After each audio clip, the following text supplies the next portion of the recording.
আমাদের নেত্রী বেগম খালেদা জিয়া এবং আগামী ভবিষ্যৎ রাষ্ট্রনায়ক তারেক রহমানের নেতৃত্বে বাংলাদেশের গণতন্ত্রের বিজয় হোক।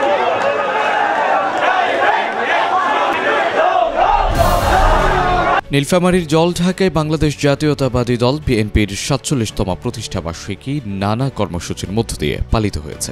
এ উপলক্ষে শহরের অনির্বাণ স্কুল থেকে একটি আনন্দ মিছিল বের করা হয়। মিছিলটি পৌর শহরের প্রধান প্রধান সড়ক প্রদক্ষিণ করে। আনন্দ মিছিলের নেতৃত্ব দেন জলঢাকা পৌরসভার সাবেক মেয়র কমের চৌধুরী। কমের চৌধুরীর নেতৃত্বে আমরা এখানে দল করতেছি। আমরা কমের চৌধুরীর বহিষ্কারাদেশ উঠতে চাই এবং কমের চৌধুরীর নেতৃত্বে আমরা জলঢাকা কমিটি চাই। এটি উপজেলার বিভিন্ন ইউনিয়ন ও ওয়ার্ড থেকে আগত বিএনপির যুবদল, স্বেচ্ছাসেবক দল, ছাত্রদল সহ অঙ্গ ও সহযোগী সংগঠনের শত শত নেতাকর্মী অংশ নেন।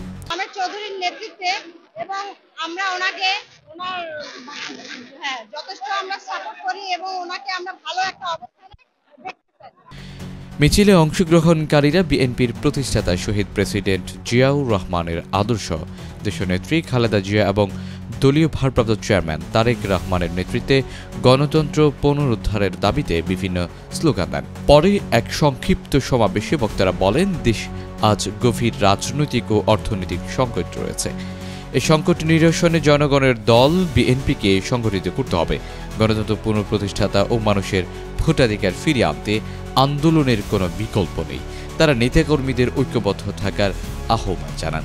আমি ফয়সাল কমের চৌধুরীকে এই জলঢাকা উপজেলায় আমরা তার সভাপতি পুনরায় বহাল চাই এবং তাকে আমরা এখানে বিএনপির মনোনয়ন দিয়ে তাকে আমরা জলঢাকা উপজেলায় বিএনপি সভাপতি এবং এমপি হিসাবে আমরা দেখতে চাই। সমাবেশে উপজেলা বিএনপি ও অঙ্গ সংগঠনের বিভিন্ন পর্যায়ের নেতাকর্মীরা উপস্থিত ছিলেন। Next report, news Times. News Times 24 BD, সত্যের প্রত্যয়ে আমরা।